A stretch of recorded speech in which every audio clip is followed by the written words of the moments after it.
When I don't book down this one, you're always writing your dreams as if they're gonna pay you rent.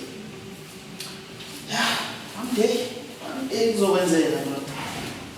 One day is Wednesday. When I wake up, tell me, hey, it's a big way to roll like and suffering.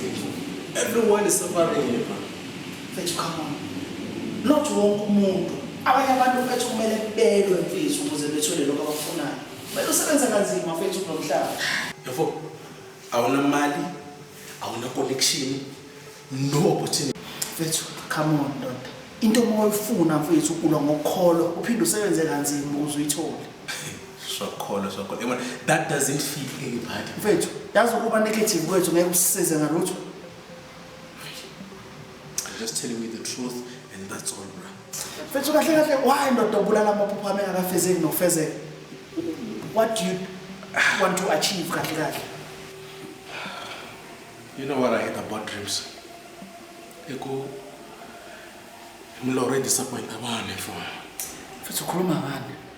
Ubani kahle wakhayitha ndoda? My dad worked his whole life. Like, but I mean, it looks like I give up, I'm not sure. Like, when I have the success, I can't conversation.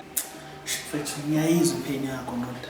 Kodwa inkingi ukuthi if siya ukukholelwa kuthini, ipoverty izotake over ndoda. Sohlupheka mfethu. Ufuna lokho?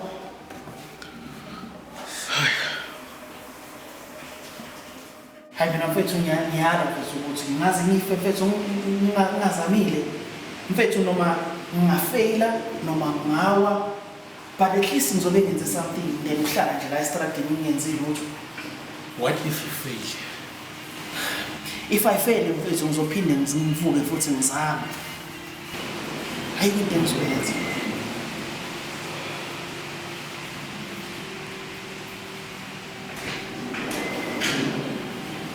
Maybe I'm just scared.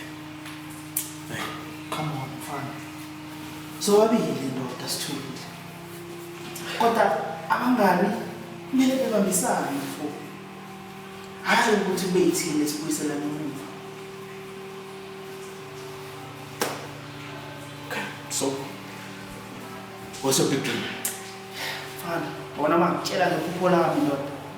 Awuni iphupho lami ndoda. Ukuzibona nje ngihambile mfethu kule ndawo. Yabo mangibuye sengiphumelele.